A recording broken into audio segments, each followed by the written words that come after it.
Hello friends, welcome to study कर। मैं हूं आपका दोस्त प्रभाकर। आज है 28 अक्टूबर 2022। तो इससे रिलेटेड जितने भी इंपॉर्टेंट करेंट अफेयर्स के क्वेश्चन होंगे उन सभी को इसमें डिस्कस करने वाले हैं।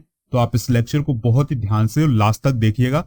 लास्ट में आपसे एक क्वेश्चन पूछा जाएगा जिसका आंसर आपको कमेंट बॉक्स में देना है।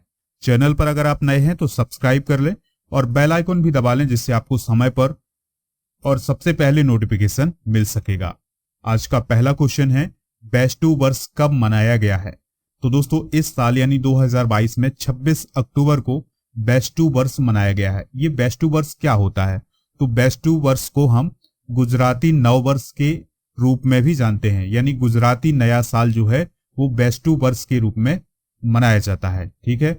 और जो दीपावली का 5 दिन का समारोह होता है उसी का एक पार्ट होता है बैष्टू वर्ष, यानी कि गुजरात में जो नव वर्ष की शुरुआत होती है वो बैष्टू वर्ष से ही होती है। तो हिंदू कैलेंडर के अनुसार यह कार्तिक महीने की शुक्ल पक्ष की जो प्रतिपदा होती है उससे गुजराती नववर्ष की शुरुआत होती है। इस दिन लोग अपने घरों को गेंदे के फूल से सजाते हैं। चलिए दोस्तों, भारत के अनेक क्षेत्रों में नववर्ष मनाए जाते हैं, चलिए उनको भी डिस्कस करते हैं। नवरेह कश्मीरी नववर्ष कहलाता है, विशु मलयालम नववर्ष, बैसाखी सिख नववर्ष, बिहू जो है वो असम में मनाया जाता है दोस्तों। तो असम में बिहू के पर्व के साथ ही वहां पर नए साल की शुरुआत होती है। नवरोज पारसी नववर्ष को कहा जाता है, हिजरी इस्लामिक नववर्ष को, नव संवत्सर हिंदू नववर्ष को, गुड़ी पड़वा और उगादी कहा जाता है मराठी नववर्ष को। तो ये सभी पॉइंट आप नोट करिएगा। अगला प्रश्न है, दुनिया का 10वां सबसे व्यस्त एयरपोर्ट कौन बना है? तो इंदिरा गांधी अंतरराष्ट्रीय हवाई अड्डा दिल्ली का दुनिया का 10वां सबसे व्यस्त एयरपोर्ट बना है। ठीक है। और 2019 में इसकी रैंक कितनी थी? 14 थी। ठीक है। तो दोस्तों एविएशन एनालिटिक्स फर्म OAG के अनुसार दिल्ली हवाई अड्डे ने महामारी के बाद यानी कोविड के बाद अपनी स्थिति में सुधार किया है और अब वो दुनिया का 10वां सबसे व्यस्ततम एयरपोर्ट बन गया है। देखिए, दुनिया के सबसे व्यस्ततम जो एयरपोर्ट हैं वो ये हैं। अटलांटा अंतरराष्ट्रीय हवाई अड्डा जो है वो पहले स्थान पर है, जो कि अमेरिका में है। दूसरे स्थान पर दुबई का एयरपोर्ट, तीसरे स्थान पर टोक्यो, चौथे स्थान पर फोर्ट वर्थ इंटरनेशनल हवाई अड्डा अमेरिका का। फिर 5वें नंबर पर है डेनवर अंतरराष्ट्रीय हवाई अड्डा अमेरिका का। फिर 6ठे नंबर पर है हीथ्रो एयरपोर्ट लंदन का।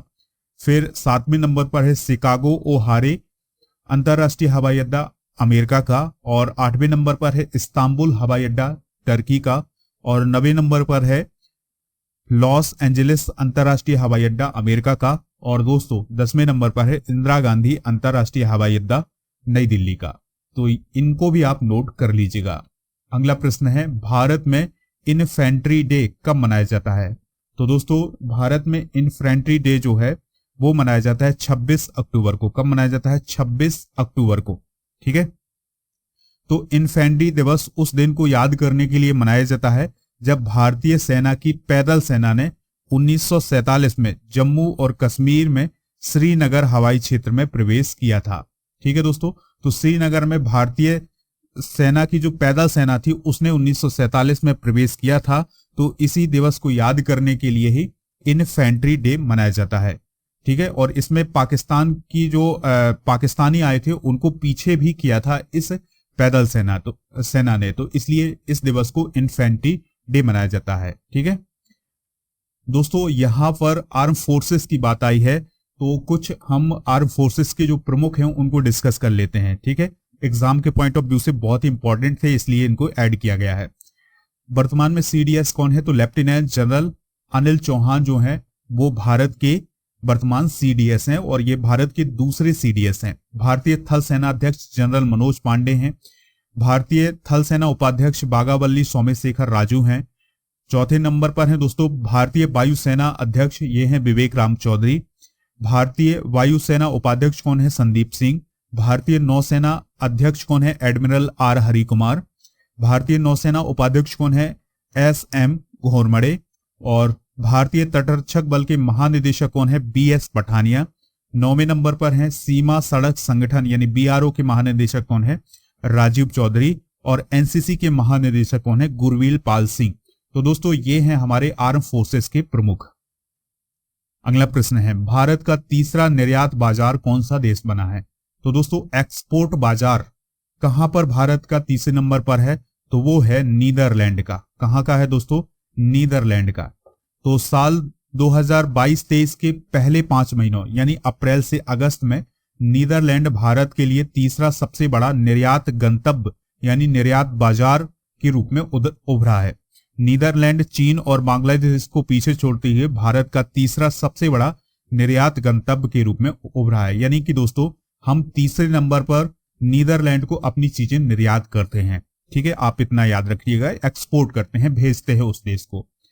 इस वर्ष के पहले 5 महीनों में नीदरलैंड को कुल निर्यात बढ़कर के 7.5 बिलियन डॉलर हो गया है। ठीक है, चलिए हम वो देश देखते हैं जहां पर हम सबसे ज्यादा एक्सपोर्ट करते हैं। तो पहले स्थान पर है अमेरिका, यानी कि इस देश में हम सबसे ज्यादा एक्सपोर्ट करते हैं, चीजें भेजते हैं। फिर दूसरे नंबर पर है यूएई, तीसरे नंबर पर है नीदरलैंड, चौथे नंबर पर है चाइना, पांचवें नंबर पर है बांग्लादेश, छठे नंबर पर है सिंगापुर, सातवें पर है इंडोनेशिया, आठवें पर है ब्राजील और 9वें नंबर पर है यूके और 10वें नंबर पर है सऊदी अरेबिया।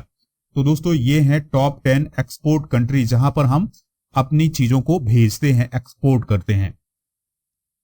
अगला प्रश्न है, किस राज्य को 100% हर घर जल राज्य घोषित किया गया है? तो अभी हाल ही में गुजरात को 100% हर घर जल राज्य घोषित किया गया है। तो गुजरात को हर घर जल राज्य घोषित किया गया है और प्रदेश के ग्रामीण क्षेत्रों में सभी घरों में नल के माध्यम से सुरक्षित पेयजल उपलब्ध कराया जा रहा है। आंकड़ों के मुताबिक दोस्तों गुजरात में 91,73,378 घरों में नल कनेक्शन पहुंच चुके हैं। हरियाणा, तेलंगाना के बाद गुजरात देश का तीसरा सबसे बड़ा राज्य है जिसे जल जीवन मिशन को पूरा करने वाला राज्य घोषित किया गया है। देखिए दोस्तों, हर घर जल प्रमाणित पहला जिला कौन है? तो वो है बुरहानपुर, मध्य प्रदेश का। हर घर जल प्रमाणित पहला राज्य कौन है? तो वो है गोवा। कौन है दोस्तों? गोवा। ठीक है, और अब कौन बना है? तो वो बना है गुजरात। जल जीवन मिशन की बात करें तो इसको 2019 में लॉन्च किया गया था और इसका आदर्श वाक्य क्या है? कोई भी ना छूटे। क्या है? कोई भी ना छूटे। और इसका उद्देश्य क्या है? तो दोस्तों 2024 तक देश के हर गांव में नल से पेयजल उपलब्ध कराना इसका लक्ष्य है। देखिए दोस्तों, आज हम रिवाइज करते हैं कुछ नवीनतम नियुक्तियां। तो राष्ट्रपति के सचिव कौन बने हैं? राजेश वर्मा बने हैं। अखिल भारतीय फुटबॉल महासंघ के अध्यक्ष कौन बने हैं? कल्याण चौबे। संसद टीवी के सीईओ कौन बने हैं? उत्पल कुमार सिंह। भारतीय ओलंपिक संघ के अध्यक्ष कौन बने हैं? आदिल सुमरीवाला। राष्ट्रीय विधिक सेवा प्राधिकरण यानी नालसा के अध्यक्ष कौन बने हैं? डीवाई चंद्रचूड़। ब्रिटेन की गृह मंत्री कौन बनी है जो कि भारतीय मूल की हैं? तो वो है सोइला ब्रैबरमैन। आईसीएमआर की महानिदेशक कौन बने हैं? तो दोस्तों वो बने हैं डॉक्टर राजीव बहल। हॉकी इंडिया के अध्यक्ष कौन बने हैं? अभी हाल ही में दिलीप तिर्की बने हैं। एम्स दिल्ली के निदेशक कौन बने हैं? एम श्रीनिवासन बने हैं। तो दोस्तों ये है हाल ही में कुछ की गई नियुक्तियां। अगर आपको इस वीडियो का पीडीएफ चाहिए तो ऐप से डाउनलोड कर सकते हैं।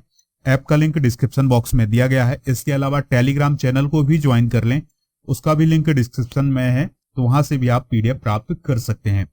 अगला प्रश्न है, किस देश ने प्लेन लैंग्वेज एक्ट पारित किया है? तो इसका आंसर है न्यूजीलैंड।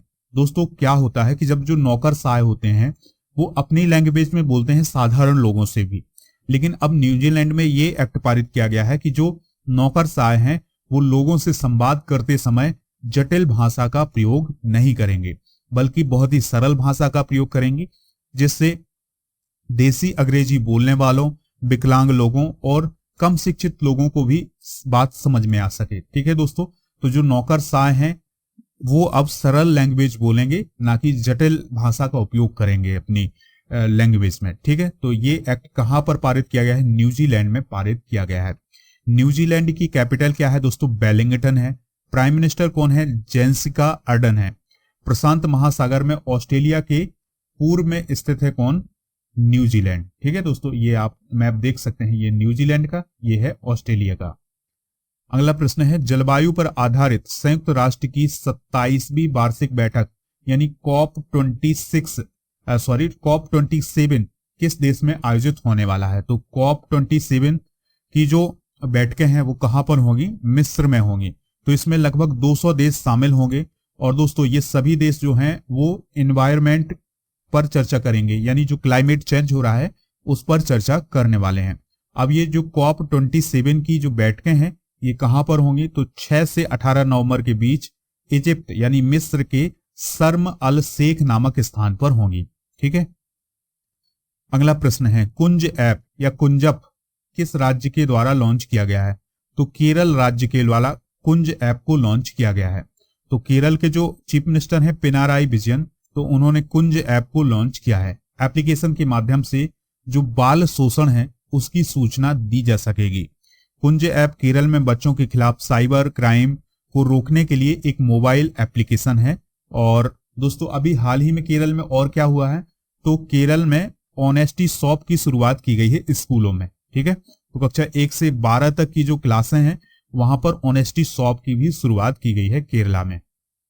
अगला प्रश्न है विश्व श्रव्य दृश्य विरासत दिवस यानी world day for audio visual heritage कब मनाया जाता है, तो ये मनाया जाता है कब मनाया जाता है दोस्तों, 27 अक्टूबर को मनाया जाता है। कब? 27 अक्टूबर को मनाया जाता है।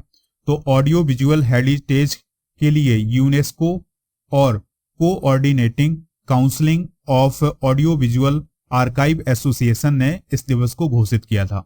इस दिवस को मनाने का उद्देश्य है प्रत्येक व्यक्ति को दृश्य श्रव्य यानी ऑडियो विजुअल ध्वनियों के प्रति जागरूक बनाना।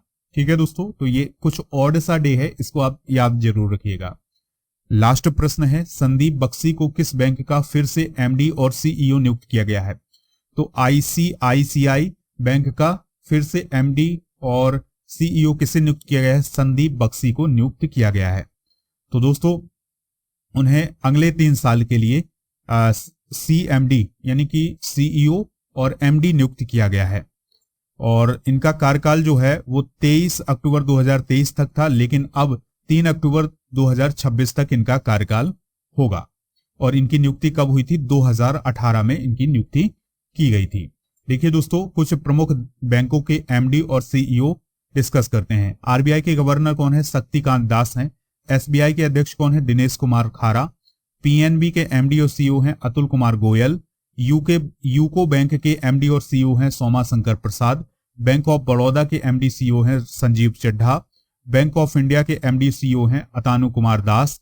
बैंक ऑफ महाराष्ट्र के एमडी सीईओ हैं एएस राजीव। और एचडीएफसी बैंक के एमडी सीईओ हैं शशिधर जगदीशन। तो दोस्तों ये हैं कुछ प्रमुख बैंकों के एमडी और सीईओ। आज का प्रश्न है जिसका जवाब आपको कमेंट बॉक्स में देना है, वर्तमान में सीडीएस कौन है यानी चीफ ऑफ डिफेंस कौन है। तो दोस्तों अनिल चौहान, मनोज पांडे, संदीप सिंह या विवेक राम चौधरी, जो भी इसका राइट आंसर हो आप कमेंट बॉक्स में जरूर बताइएगा। पीडीएफ डाउनलोड करना हो तो हमारे एप्लीकेशन को डाउनलोड कर लें। एप्लीकेशन का लिंक डिस्क्रिप्शन बॉक्स में दिया गया है, या फिर आप गूगल प्ले स्टोर पर जाइए, आपको हमारा एप्लीकेशन मिल जाएगा। सर्च करना है स्टडी कर। टेलीग्राम चैनल को भी ज्वाइन कर लें, लिंक उसका डिस्क्रिप्शन में है, वहां पर भी आपको पीडीएफ मिल जाएगा। लेकिन ऐप पर दोस्तों मंथली करंट अफेयर्स और जो भी इंपॉर्टेंट पीडीएफ है वो सभी उपलब्ध हैं, तो आप हमारे ऐप को जरूर डाउनलोड करें। वीडियो पसंद आया हो तो आप इसे लाइक करें, शेयर करें सभी दोस्तों को सभी सोशल मीडिया प्लेटफॉर्म पर। जय हिंद, वंदे मातरम।